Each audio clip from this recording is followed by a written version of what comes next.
un petit peu. Donc, ma première question, moi, Caroline, c'est de savoir finalement quelle est la différence entre se soigner avec des plantes et se soigner avec les huiles essentielles. Est-ce que c'est une approche complètement différente du soin? Est-ce qu'on soigne les mêmes choses? Et quels traitements? Est-ce que c'est finalement les plantes ou les huiles essentielles qui sont les plus fortes? Alors, en fait, l'un va avec l'autre. En fait, les plantes, la phytothérapie, c'est l'usage des plantes pour se soigner, mais sous toutes leurs formes. Et en fait, les huiles essentielles, c'est une des formes des plantes. Donc, la forme classique, c'est la tisane. Mais après, il existe aussi les teintures mères. Donc, quand on fait macérer des plantes dans de l'alcool, on peut aussi, avec les compléments alimentaires, les prendre sous forme de gélules, sous forme de comprimés. Elles peuvent être seules ou elles peuvent être associées aussi avec des micronutriments comme du magnésium, des acides aminés, des acides gras, etc. Et après, il y a aussi les bourgeons, ce qu'on appelle la gémothérapie. Et puis, il y a l'aromathérapie, donc avec les huiles essentielles.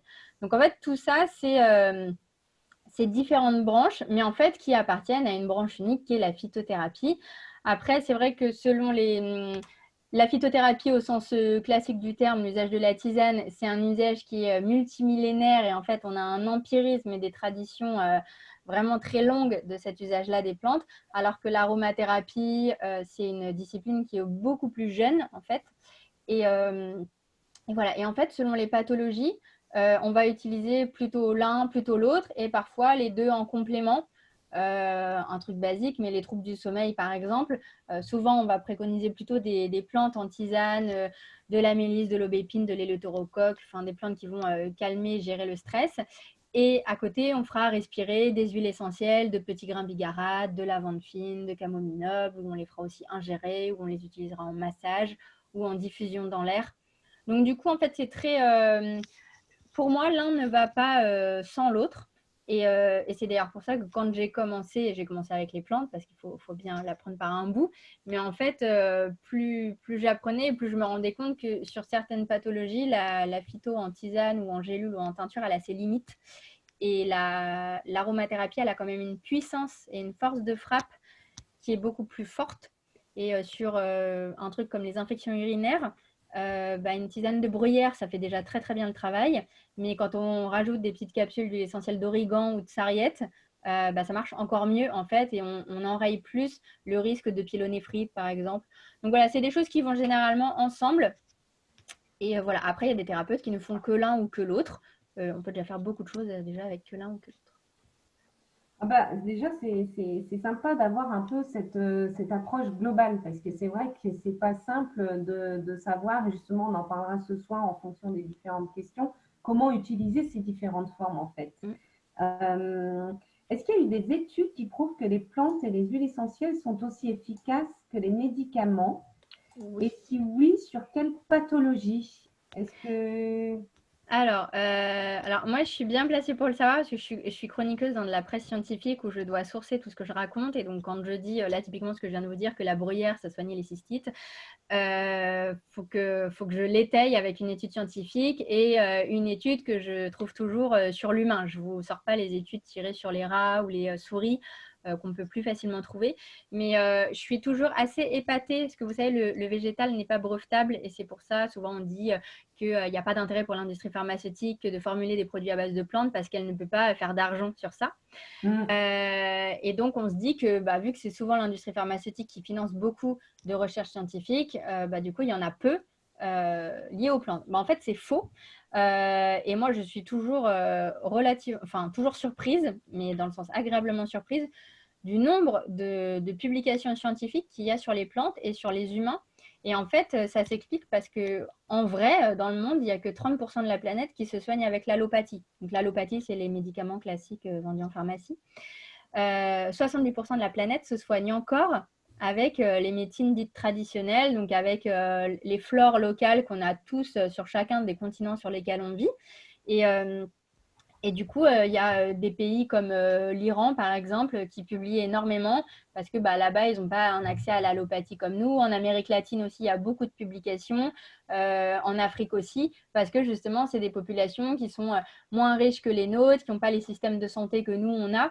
Et du coup, qui s'intéressent beaucoup à ces soins dont ils ont hérité par tradition orale, en fait, et ça se transmet de génération en génération, alors que nous, ça s'est complètement perdu avec l'hégémonie de la chimie pharmaceutique. Et du coup, là, ça revient un petit peu au goût du jour, mais il faut le réapprendre, alors que pour les autres, c'est… Donc, en fait, pour répondre à la question, oui, il y a de la recherche qui valide les usages traditionnels qui étaient faits de certaines plantes dans certaines indications. C'est juste que du coup, on arrive à mieux cerner le mode d'action dans notre organisme et à mieux comprendre que c'est la présence de telle molécule qui confère telle propriété thérapeutique. Et quant à la question sur dans quelle pathologie, dans toutes, en fait. Moi, j'écris sur aussi bien la sphère cardiovasculaire que métabolique, que nerveuse, que cérébrale, que tout. On trouvera toujours des études qui mettent en avant les vertus bénéfiques des plantes. Donc après, ce qu'il y a, c'est que c'est pas toujours… je prends volontairement là l'exemple du cancer. Il y a beaucoup de plantes dont on dit qu'elles ont des propriétés anti-cancer. Donc, du coup, on est là, chouette.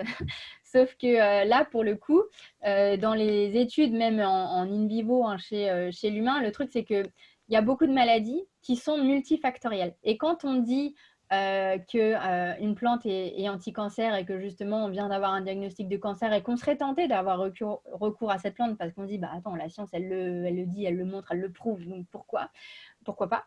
Le truc, c'est que, et c'est tout l'important aussi d'avoir un suivi par des professionnels de santé qui vous prennent vraiment en main et qui vous expliquent les choses, c'est que la maladie, elle ne s'est pas installée dans votre corps à cet endroit-là pour rien. En fait, il y a toujours en général une cause, une raison, qu'elle soit génétique, environnementale ou autre, peu importe. Et que il y a tout un contexte d'hygiène de vie à prendre en compte. Et du coup, si on ne revoit pas son alimentation, son sommeil, ses émotions, etc., on aura beau prendre des plantes qui pourtant sont réputées pour aider sur tel trouble et ne pas avoir d'effet. Et aussi, un concept qui est très important et que moi, je cherche vraiment à défendre en France et à porter haut et fort, c'est ce concept de médecine intégrative.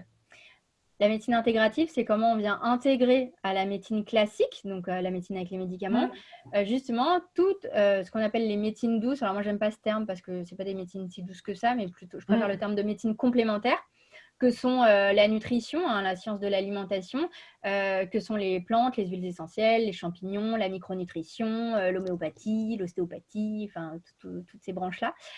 Et typiquement, dans le cancer, moi, je suis un peu spécialisée là-dedans. C'est 30% de ma patientèle, c'est ça que j'ai.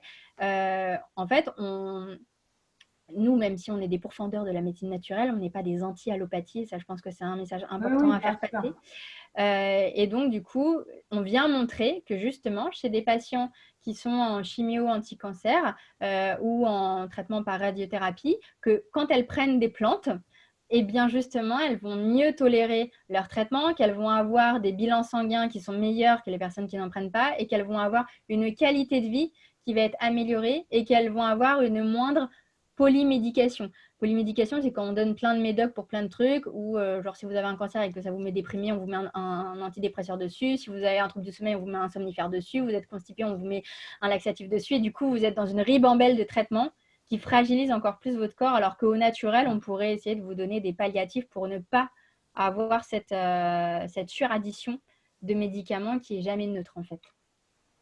Voilà. Ouais, c'est sûr que c'est tendance, mais c'est vrai qu'aujourd'hui, c'est quand même difficile. Justement, on va essayer de voir comment aujourd'hui on peut aussi, où sont les limites de comment apprendre à gérer tout seul quelque part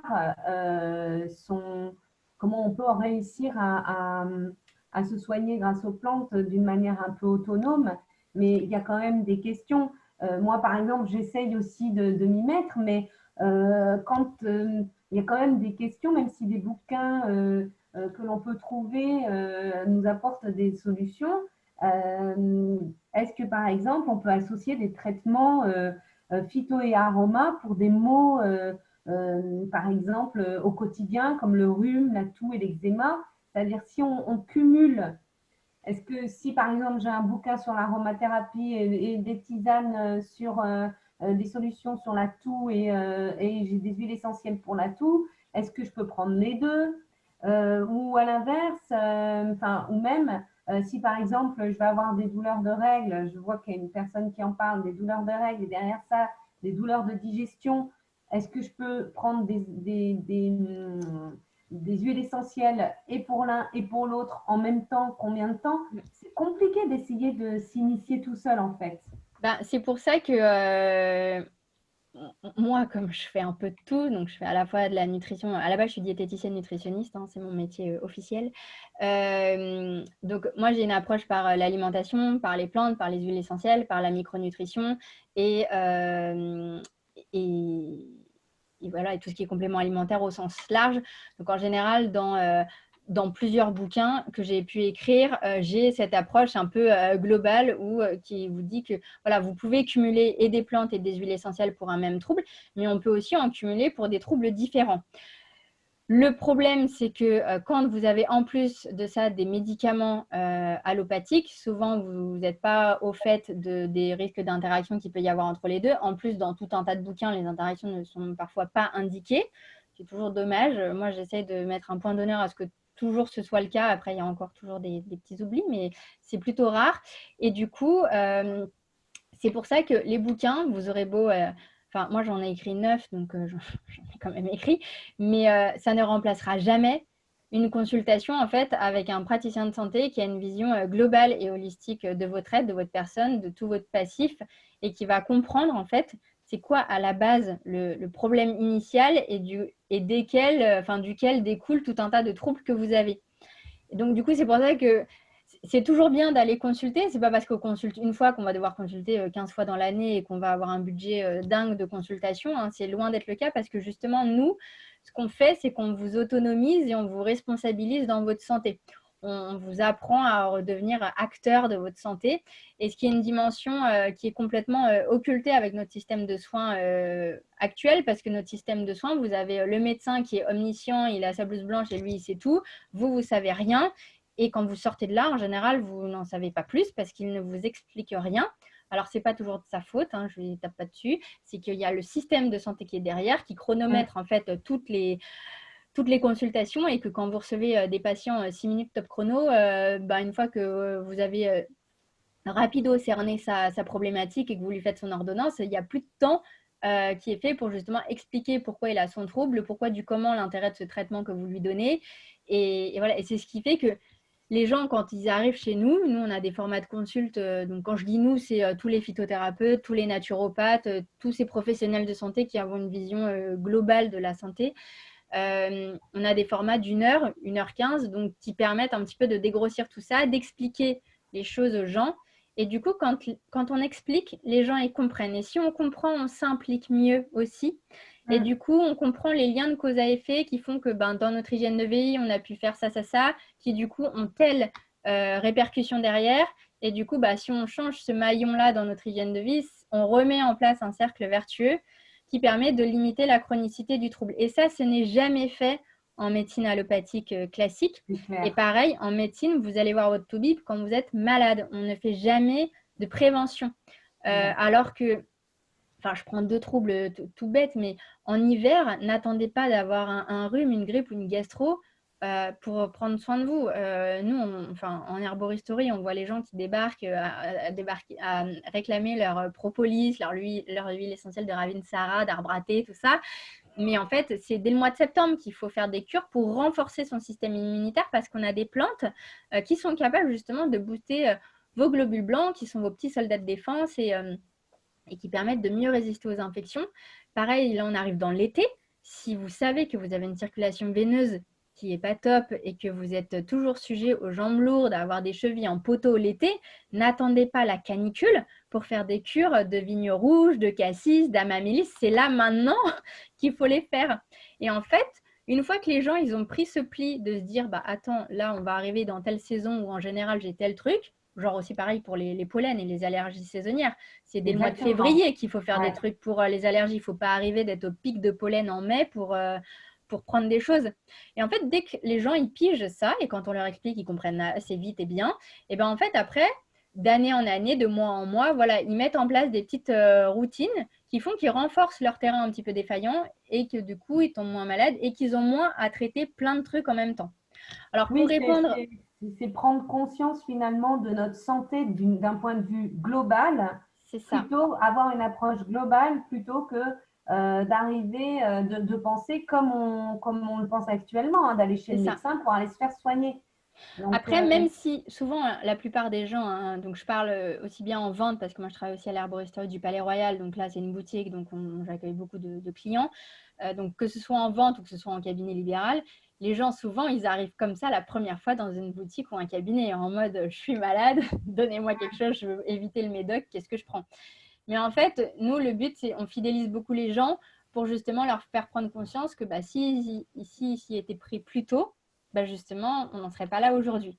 Et donc, quand ils comprennent qu'il ne faut pas venir quand il y a le feu, mais qu'il faut venir juste avant, ben voilà, ça aide.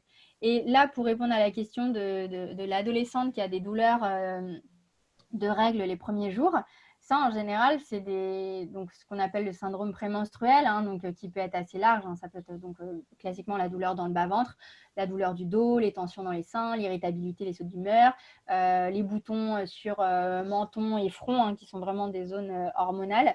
Un truc tout bête, c'est les capsules d'huile d'onagre.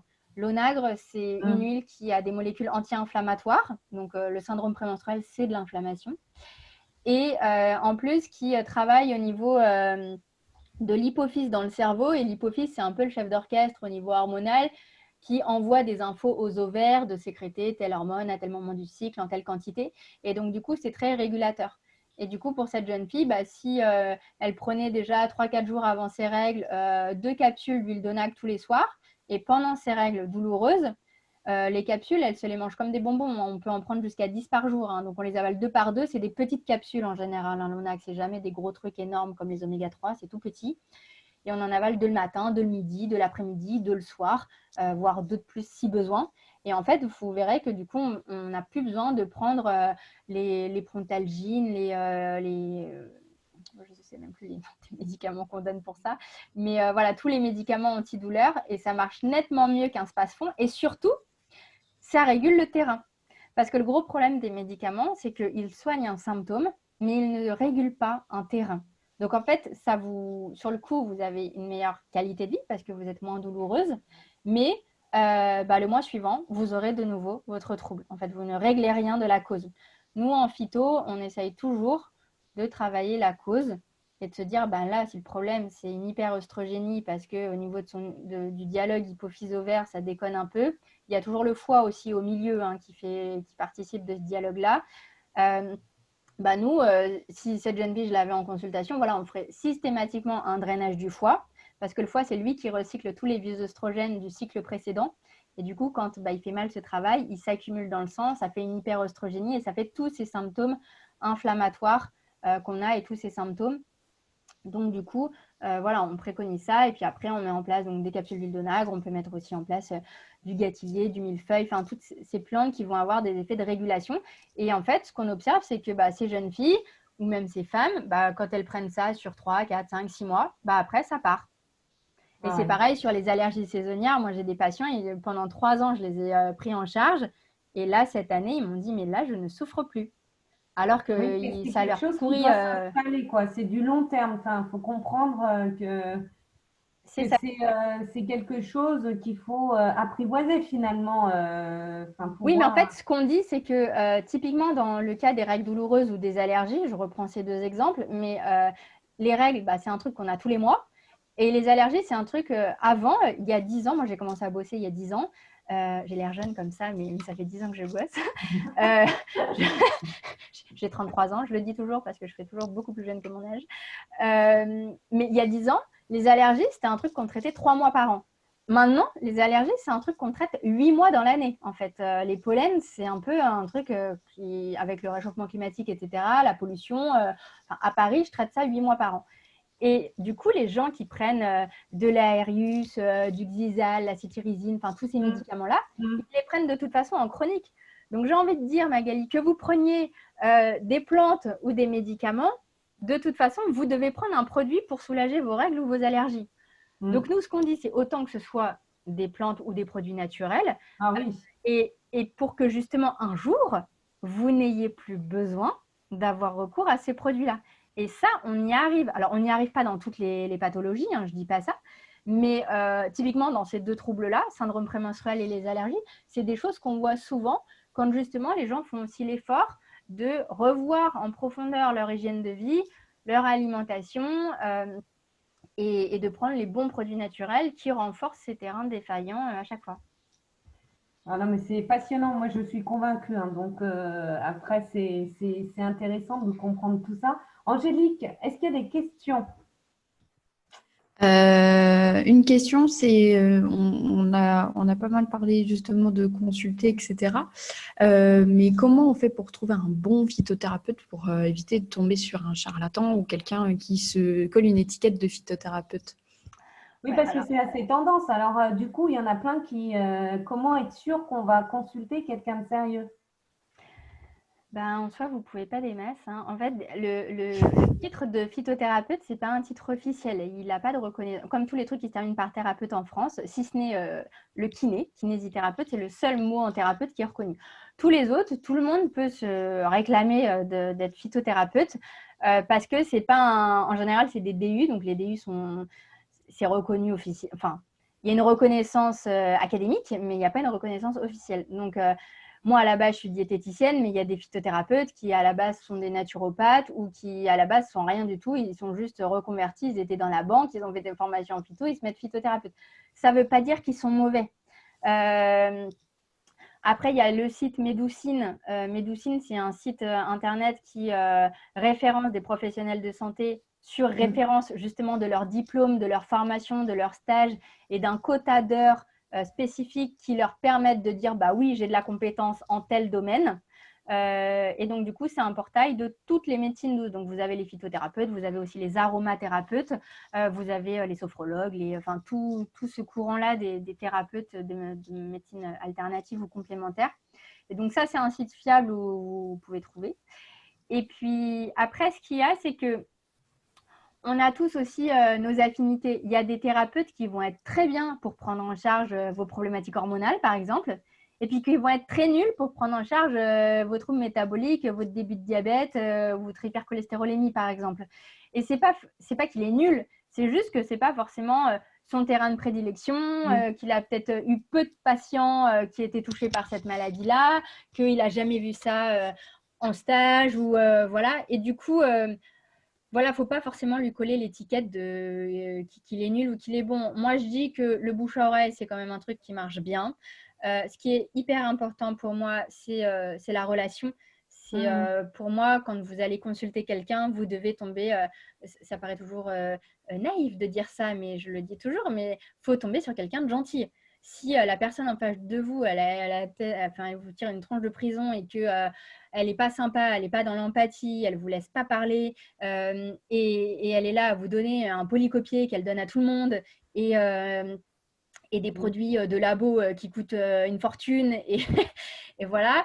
Bon, vous n'êtes peut-être pas tombé sur la meilleure des personnes. Mais après, si voilà, faut faire marcher le bouche à oreille autour de soi et faut aussi pas hésiter à appeler des boutiques bio, des herboristeries qui ont aussi des annuaires de thérapeutes avec qui parfois elles ont des partenariats et où voilà, vous vous dites que enfin voilà, c'est connu de ces gens-là et ça peut être aussi une bonne porte d'entrée.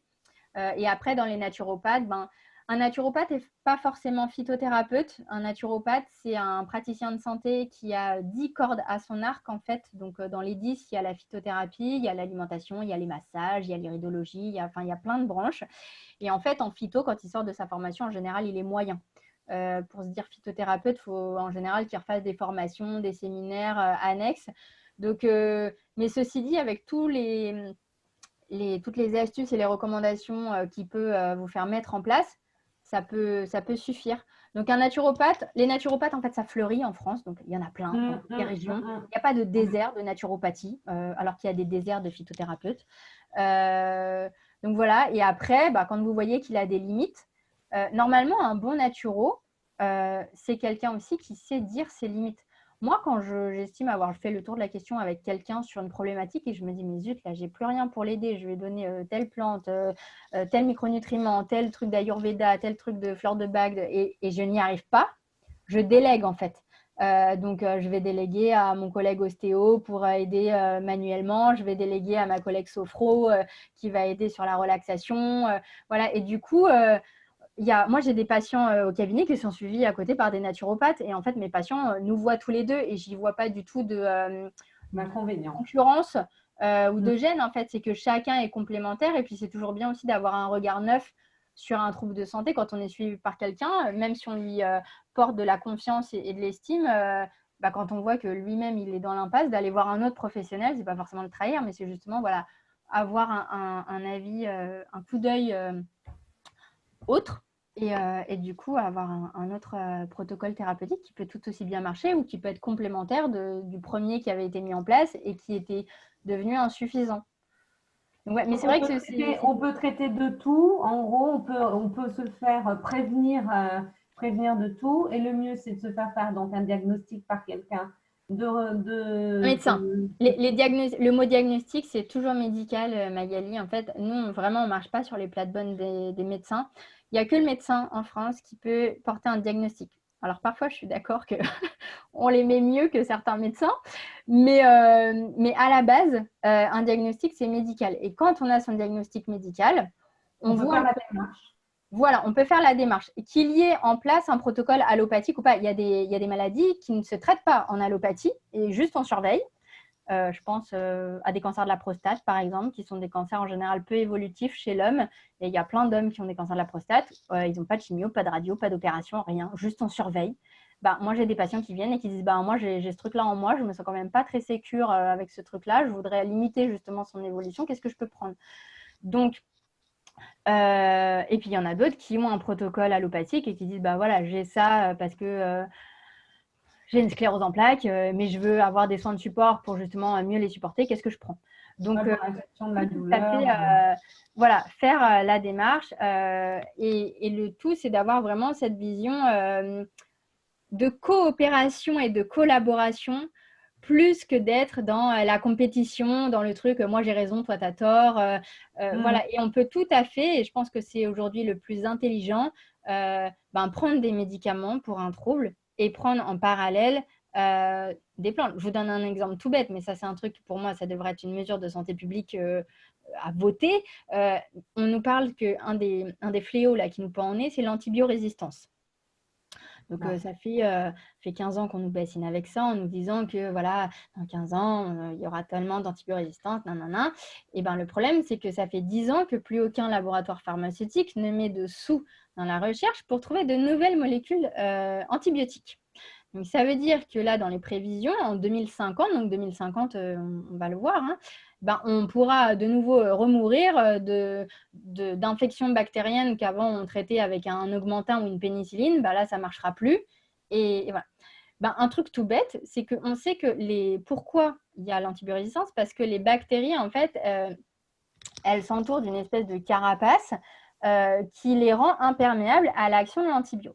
Et quand on prend des antibiotiques avec de l'extrait de pépins de pamplemousse ou avec des huiles essentielles, donc chose qu'on devrait toujours faire, eh bien en fait les pépins de pamplemousse et les huiles essentielles, elles ont une action qu'on appelle antibiophile, mais elles vont venir casser la carapace en fait qui est faite de gras en général de ces bactéries. Et du coup, vu que cette carapace se dissout, l'action de votre augmentin ou de votre pénicilline va pouvoir agir sur votre bactérie. Et là, ça, c'est un exemple concret de synergie et d'action combinée et complémentaire et intelligente que du végétal et de la chimie pharmaceutique sur ça. Et du coup, il a été montré qu'il n'y avait pas d'antibiorésistance avec les huiles essentielles parce que les huiles essentielles, elles utilisent un totem de principes actifs. Le totem, c'est l'ensemble de toutes les molécules actives du végétal. Et en fait, quand vous prenez un médicament, toujours, vous ne prenez qu'une molécule isolée.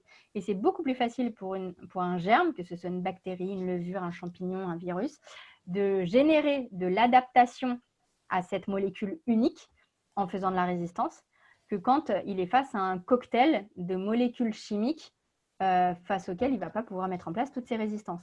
Et donc, du coup, la prochaine fois que vous aurez une dent à vous faire arracher ou que vous aurez une grosse bronchite et un traitement antibiotique qui vous sera prescrit, je vous en conjure, prenez du pépin de pamplemousse avec.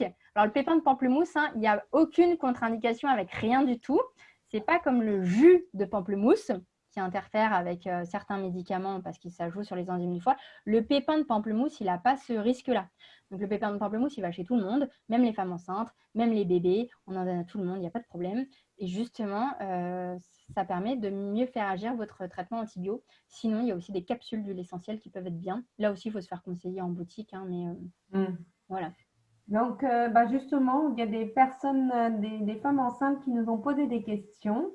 Donc, en cas de douleur, alors, est-il possible de soulager les tempêtes émotionnelles, énervement, agacement, tristesse du début de grossesse sans risque pour le fœtus? Alors, oui. C'est-à-dire que, en fait, par principe de précaution, souvent, enfin partout, vous verrez qu'il faut 0 plante pour les femmes enceintes et 0 huile essentielle. C'est pas vrai, en fait. Il y a des plantes où on sait qu'on a… En fait, les plantes et les huiles essentielles qui sont interdites en strict, c'est toutes celles qui ont des actions hormonales et des actions abortives. En fait, ça, c'est clairement à virer.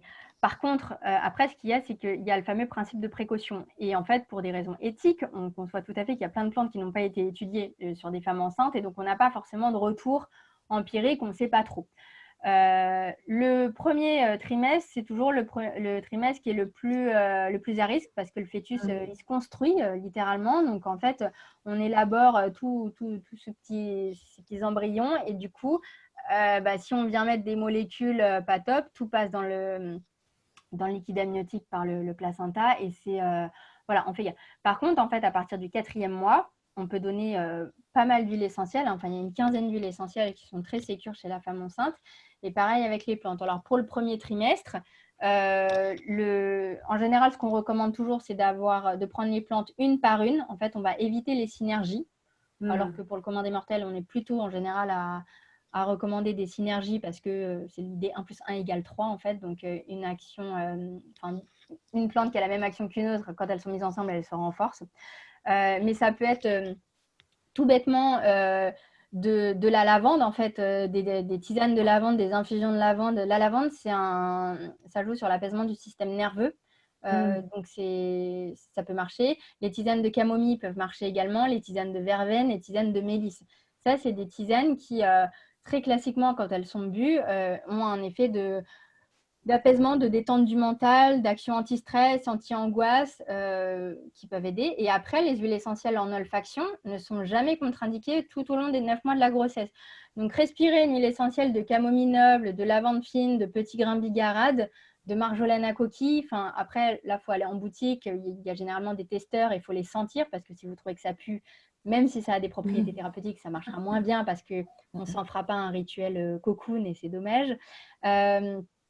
Mais du coup, ça en olfaction, c'est tout à fait possible. Et puis après, il y a aussi les élixirs floraux, donc les fleurs de bac qui travaillent sur la composante psycho-émotionnelle et qui peuvent accompagner les femmes enceintes tout au long des 9 mois du terme. Et du coup, selon qu'on soit plutôt dans la crainte, dans la peur, parce que c'est une première grossesse ou parce qu'elle n'était pas prévue, ou qu'on soit plutôt dans d'autres problématiques, en fait, il y a un élixir floral qui va correspondre à ce type émotionnel et qui pourra venir aider. Donc, j'avais une deuxième question pour cette personne, donc on va la demander quand même. En cas de douleur telle les maux de tête, comment faire sans médicaments paracétamol et sans huile essentielle, celle-ci étant interdite pendant le premier trimestre? En fait, l'huile essentielle de menthe poivrée, elle est interdite en application, mais elle n'est pas interdite en olfaction. Donc, parfois, rien que l'olfaction de l'huile essentielle de menthe poivrée, elle peut suffire à faire passer un maux de tête. Alors, parfois pas, mais parfois oui. Donc, ça vaut toujours le coup Donc, une huile essentielle, en général, elle se sniffe, c'est-à-dire que idéalement, on vient boucher une narine et on fait une inspire profonde au flacon, de sorte qu'on atteigne beaucoup plus facilement le système nerveux que quand on a les 2 narines ouvertes et qu'on respire comme ça. Finalement, ça passe un peu moins. Et toujours, on se met dans sa bulle. Donc, on ferme toujours les yeux et on vient se faire 3 inspires profondes de chaque narine en alternance pour justement avoir ces propriétés de ce qu'on appelle l'olfactothérapie, donc le pouvoir des odeurs sur notre santé, à la fois mentale et notre santé physique aussi. Donc, mal de crâne, ça peut passer avec l'amande poivrée en olfaction. Et après, en tisane, ça reste difficile. Après, il faut savoir pourquoi elle a son mal de tête. Une des premières causes du mal de tête, c'est la déshydratation. C'est un truc tout bête, mais rien que de boire de l'eau, c'est le remède gratuit, mais qu'il est toujours bon de rappeler parce que rien que de boire, ça aide. Et après, bah, si c'est lié à une contrariété, boire justement une camomille, une verveine, une lavande peut tout à fait aider. Et après, ça peut être de se mettre de l'hydrolat ou de l'eau florale de lavande justement sur le crâne et de venir s'en masser. Ça, c'est possible. Les hydrolats et les eaux florales, en fait, c'est l'eau qu'on récupère de la distillation des huiles essentielles. Elles n'ont qu'une fraction infime d'huile essentielle, donc elles sont d'un usage très sécure qu'on peut faire en itération forte, hein, donc on peut répéter souvent dans la journée et qu'on peut prendre même de jour en jour sans souci particulier, surtout en externe. Donc, l'hydrolat de lavande, il a aussi des propriétés sur les douleurs névralgiques. Donc, on pourrait l'utiliser. Angélique, est-ce que tu as des questions? Alors, petite question, les plantes, etc., tout ça, on peut facilement les trouver dans la nature, tout simplement, dans notre jardin, ou en allant se promener dans nos campagnes, etc. Est-ce qu'on peut les ramasser, si on s'y connaît bien sûr? Quelles précautions prendre et comment ensuite les préparer pour, par exemple, si vous habitez en Provence, la lavande, il y en a plein. Est-ce que je peux cueillir la lavande comme ça et me faire une décoction? Alors, les plantes, effectivement, comme vous le disiez, il faut s'y connaître, d'accord? La botanique, c'est une science. Et du coup, on peut faire des bourdes parce qu'il y a des espèces qui se ressemblent et une va être bienfaitrice pour votre santé et l'autre va être toxique. Donc, il ne faut pas se planter. Après, sur les basiques comme l'ortie, la lavande, effectivement, quand on est sûr, on peut les ramasser. Après, c'est toujours voir où est-ce que vous les ramassez. Alors, quand c'est dans votre jardin, bah, vous savez que vous traitez ou que vous ne traitez pas avec des pesticides et donc c'est d'un usage plus ou moins sécure. Après, quand vous allez en forêt ou dans la campagne, vous baladez et que vous voyez des feuilles de mûrier et que vous voulez en prendre, le truc, c'est qu'il faut regarder un peu aux alentours. Est-ce qu'il y a des champs et est-ce que ces champs ils sont traités avec de l'épandage de pesticides, en veux-tu, en voilà. Et puis, vous n'êtes jamais à l'abri, qu'il n'y ait pas un animal qui soit passé par là, qui ait uriné dessus. Donc, voilà, sans que ce soit quelque chose d'interdit à faire, loin de là. Mais c'est toujours voilà, avoir des précautions selon la hauteur à laquelle c'est, selon où ça se trouve. Voilà, juste faire gaffe à ça. Après, les plantes, donc moi, je suis surtout familière des plantes sèches parce qu'en herboristerie, on n'a que des plantes séchées, on n'a pas de plantes fraîches. Donc, il y a des plantes où peu importe l'une ou l'autre forme, typiquement la lavande fraîche ou de la lavande sèche, ça se prépare de la même façon. C'est juste la quantité qui va être moindre en général avec du frais. Donc ça, tout simplement en infusion, voilà, on met son eau bouillante par-dessus et ça marche. Pareil, après, si dans votre jardin, votre balcon, vous faites pousser de la menthe, vous pouvez utiliser les feuilles de menthe fraîches comme on utiliserait des feuilles de menthe séchées. Après, il y a certaines plantes qui sont toxiques à l'état frais et pas à l'état sec. Et donc, il y en a qu'il faudra obligatoirement faire sécher. Je pense au buis. Le buis, ça pousse partout en France. C'est un arbre les feuilles sont thérapeutiques pour faire baisser la fièvre et une bonne action antivirale. Le problème, c'est qu'il y a une directive européenne stupide qui nous a interdit la vente de 40 plantes en mai 2011, dont le buis. Et donc, nous, du coup, on a plein de petites mamies qui viennent et qui veulent leur buis. On leur dit, ben non, on ne peut pas. Et en fait, donc elles le récoltent elles-mêmes. Et le buis, le truc, c'est qu'à l'état frais, il est vraiment hépatotoxique. Et du coup, cette toxicité sur le foie, elle est pas neutre. Donc, du coup, là, il faut faire sécher. Et pour faire sécher, il faut juste mettre en couche fine. Donc, le mieux, c'est de le mettre sur des claies. Donc, les claies, c'est comme des petits grillages, là où ça laisse passer l'air, ça ventile. Et pendant au moins 3 semaines. Et ensuite, une fois que c'est sec, là, on peut les utiliser en infusion à la maison.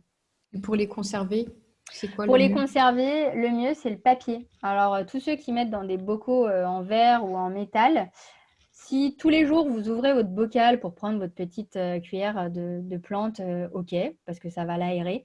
Mais en fait, la plante, qu'elle soit fraîche ou sèche, elle reste vivante et elle a besoin de respirer. Donc, quand vous achetez des plantes en herboristerie, c'est toujours vendu dans des papiers spécifiques qui permettent à la plante de respirer. Et on ne mettra jamais les plantes dans des choses complètement hermétiques, en fait. Donc, tous ceux qui ont des bocaux très hermétiques, de toute façon, vous l'observez vous-même. Si ça fait un bout de temps que vous ne l'avez pas ouvert, l'aspect de votre plante peut avoir flétri, peut avoir une coloration qui s'est dégradée. Alors, ce n'est pas forcément gênant d'un point de vue santé, mais parfois, vous avez une perte d'actifs et du coup, il vaut mieux du papier craft, en fait, tout bêtement, du papier. D'accord. Est-ce que Et à l'abri de l'humidité. L'humidité, c'est très important parce que quand on ne traite pas les plantes, du coup, sinon, il peut y avoir des petits... ça peut finir par voler dans le papier. Et, du coup, voilà, il faut faire gaffe à l'humidité. Est-ce que le bio joue une importance, que ce soit pour les tisanes, mais maintenant si on trouve les huiles essentielles bio, Alors, le bio, c'est une vaste question. Autant dans l'alimentation, la question ne se pose pas et clairement, le bio est mieux que le conventionnel. Après, dans les produits naturels, il y a deux choses. La première, c'est que on dit qu'une plante, quand elle pousse dans son milieu à l'état sauvage, elle doit se défendre pour pousser au milieu d'autres espèces. Et ce faisant, elle va développer des molécules de défense qui sont justement les molécules qui sont bonnes pour notre santé. Et du coup, ce qu'on peut voir, c'est que quand on compare un thym sauvage et un thym en bio qui a poussé tranquillou sur sa petite parcelle à l'abri de tous les autres, eh bien parfois, il y a moins de molécules thérapeutiques dans le thym bio que dans le thym conventionnel. Après, il y aura aussi moins de molécules nocives dans le thym bio que dans le thym conventionnel. Mais en fait, ce qu'il faut savoir, c'est que quand vous achetez vos plantes dans le circuit des herboristeries, petit aparté rapido sur les herboristeries. Les herboristeries, ça ne court pas les rues parce que c'est interdit par la loi. Donc, on n'est que 17 en France. Donc, il y a des gros déserts d'herboristeries en France. Mais toutes les herboristeries ont des services de vente en ligne. Donc, on peut se procurer des plantes, même si on habite dans un bled et que du coup, il n'y a pas d'herboristerie à portée de main. C'est possible de se faire parvenir des plantes. Et en fait, nous, les herboristeries, on passe toujours par des grossistes qui nous récupèrent des plantes qui viennent du monde entier. Et c'est là le deuxième point où je veux en venir, c'est que du coup, pour avoir une certification en bio, ça coûte cher. Vous avez des pays qui produisent beaucoup de plantes médicinales, mais qui n'ont pas forcément les sous et les ressources financières pour se payer une certif en bio. Pour autant, ils n'utilisent pas de produits phytosanitaires pour les mêmes raisons, parce qu'ils n'ont pas d'argent à mettre là-dedans.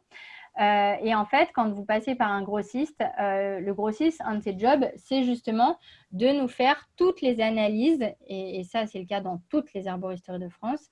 On vous fait les analyses de pesticides, de métaux lourds, surtout pour les plantes qui viennent d'Inde, parce que c'est une vraie problématique là-bas. Donc, pesticides, métaux lourds, la microbiologie, être sûr qu'il n'y a pas de salmonelle, de trucs du genre. Et voilà, et que vous avez une plante qui est saine. Et le truc, c'est qu'en France, même si on a beaucoup de plantes médicinales, le problème, c'est qu'on manque de cueilleurs. Et je sais qu'il y a beaucoup de gens, quand ils viennent à l'herboristerie du Palais Royal et qui nous voient du pissenlit, par exemple, le pissenlit, ça pousse partout, et que j'ai parfois du pissenlit qui vient d'Albanie, et les gens, ils ne comprennent pas. Ils disent, non, mais je ne comprends pas, on a du pissenlit en France, pourquoi le pissenlit vient d'Albanie chez vous? Bah ouais, mais le problème, c'est qu'on n'a pas de cueilleurs, et c'est aussi un problème de main-d'œuvre. C'est qu'en France, le coût du travail il est énorme.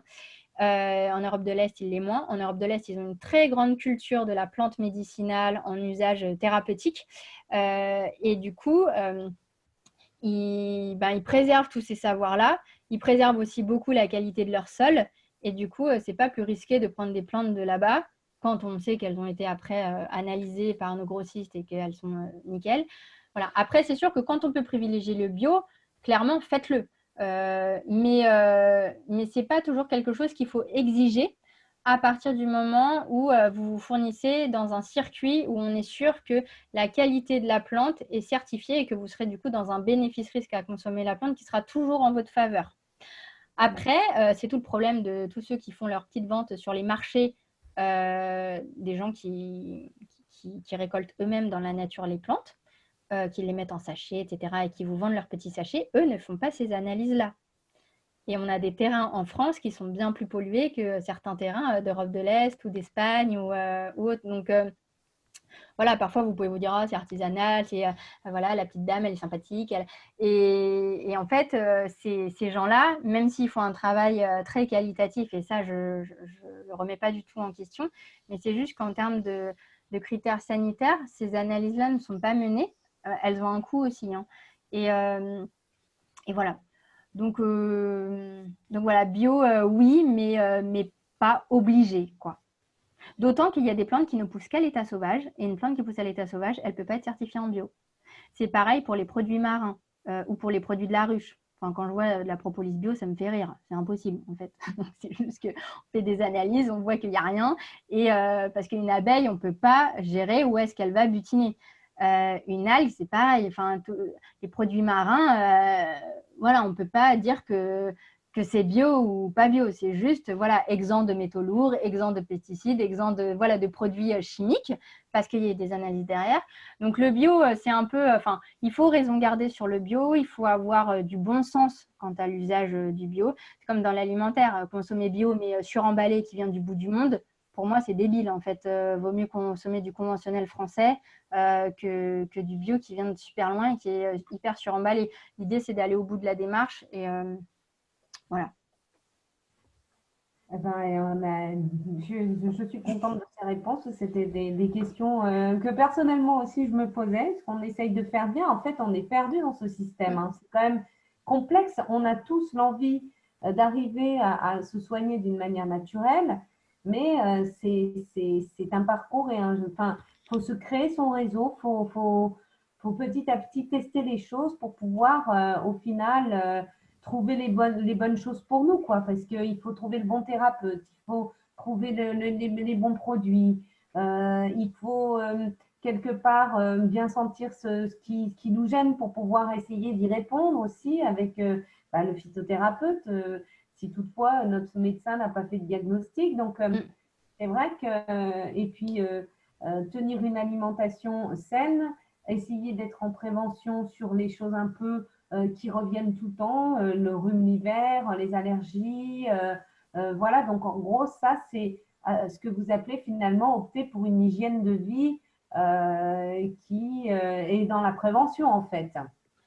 En fait, la santé, elle s'inscrit dans une globalité. En fait, si vous mangez hyper bien, mais que vous dormez 4 heures par nuit et que vous êtes une boule de nerfs sur pattes, en fait, pour moi, vous n'êtes pas en bonne santé. Et à l'inverse, quelqu'un qui va dire moi, je me couche tous les jours à 22 heures, je me réveille à 6 heures, je fais ma petite méditation, machin, et puis qu'à côté, il mange au fast-food. Voilà. Donc, en fait, c'est un tout, c'est une globalité. Il n'y a pas de jugement à avoir sur je fais bien, je fais mal, parce que ce que vous pouvez juger être bien, ce ne sera pas forcément bien pour moi non plus. Donc, la vérité, elle est toujours dans la voie du milieu et il n'y a pas d'injonction à faire. Enfin, il y a beaucoup de messages de santé publique qui sont déjà mal compris et puis il y a des injonctions qui sont faites ou qui ne vont pas à tout le monde. J'en prends une bidon comme ça qui me vient, sur l'histoire du petit déjeuner. Voilà, on me dit que ça doit représenter absolument 25% des apports journaliers pour être en bonne santé, que c'est un frein à l'obésité, etc. Je peux vous dire, moi, je suis diététicienne, je suis nutritionniste, je ne suis pas en surpoids, je n'ai jamais fait un petit déj de ma vie et je n'en ferai jamais parce que ça ne me va pas. Je ne sais pas manger le matin. Et pour autant, je travaille bien mieux le ventre vide. J'ai fait 9 ans d'études supérieures et j'ai toujours su connecter mes neurones en ayant le ventre vide. Mais cette réalité qui est ma vérité à moi, là, moi j'ai 2 enfants, mes enfants font un petit-déj le matin pour aller à l'école, alors que moi, j'en faisais pas. Et donc, du coup, ça montre bien que même si à la base, ce message de santé publique, il a vocation à faire du bien, en fait, parfois, on fait du mal. Et du coup, ceux qui ne font pas de petit-déj vont dire « faut que je me force à en faire un ». Et du coup, ils vont nier leur sensation alimentaire. Puis, ils auront des petits kilos entre eux qui vont s'installer parce qu'en plus, ils vont faire un petit-déj qui sera trop glucidique, qui ne sera pas adapté, etc. Et voilà, donc c'est pour ça que je dirais que quand on est un peu paumé comme ça, que ça paraît compliqué de se dire « oh là là, mais c'est tellement vaste, comment je m'y prends ?»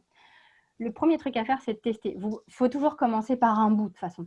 Donc, vous voyez, c'est quoi, vous, votre problématique? C'est quoi qui vous énerve? Si vous avez de la sinusite chronique, si vous avez de l'eczéma, si vous avez des troubles digestifs, si vous avez…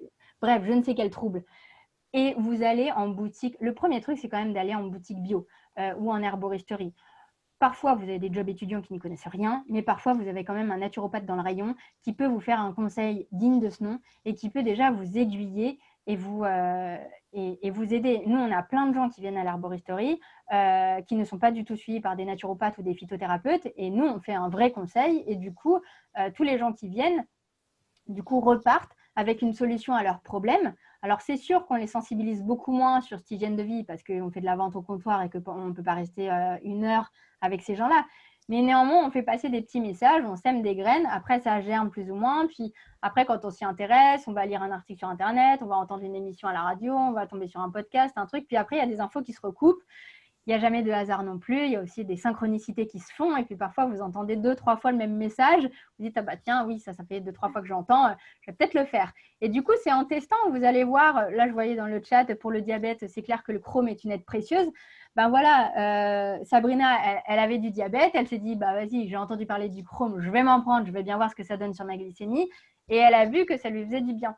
Et donc, du coup, c'est une fois qu'on teste sur soi et qu'on voit les effets positifs et bénéfiques qu'on en a tirés que ça nous donne aussi envie de traiter d'autres troubles qu'on a en se disant, bah oui, bah tiens, pourquoi pas mes ballonnements, les traiter autrement que par des médicaments allopathiques. Voilà. Et donc, du coup, on y va comme c'est un cheminement de toute façon. Donc, et je dirais que même moi, en tant que thérapeute, c'est un cheminement. Moi, ça fait 10 ans que j'exerce.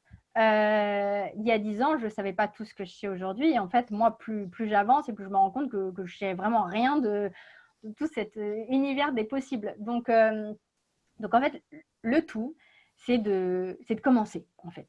Donc, regardez déjà là où vous habitez, s'il n'y a pas une petite boutique bio qui traîne, une petite herboristerie un peu sympa, ou aller voir comme ça juste par curiosité, se renseigner sur les produits, parler de 2-3 de vos problématiques, voir un peu les solutions qu'ils proposent. Ça ne vous engage à rien d'acheter ou pas d'acheter. Après, d'aller vous renseigner si vous voulez. Alors, toujours faire gaffe au forum et au net. Sur le net, on trouve un peu tout et rien aussi. Est-ce que vous connaissez justement un site internet intéressant qu'on peut consulter justement? Alors, les sites qui sont fiables, vous avez le site canadien Passeport Santé. Passeport Santé, c'est un peu le Doctissimo canadien, mais en mieux. Vous avez, et après, vous avez des sites de gens très très bien. Je vous cite mon mentor, mais Christophe Bernard. Christophe, il a un site qui s'appelle Altea Provence. Alors, Altea, c'est le nom latin de guimauve, donc ça s'écrit A-L-T-H-E-A. Plus loin en Provence, Altea Provence. Christophe Bernard, il est top. C'est un herbaliste qui a été formé aux États-Unis. Donc, il y a une culture un petit peu différente que celle qu'on a en France. Et lui, en plus, ce qui est génial, c'est qu'il a un jardin. Donc, il a beaucoup de plantes médicinales dans son jardin.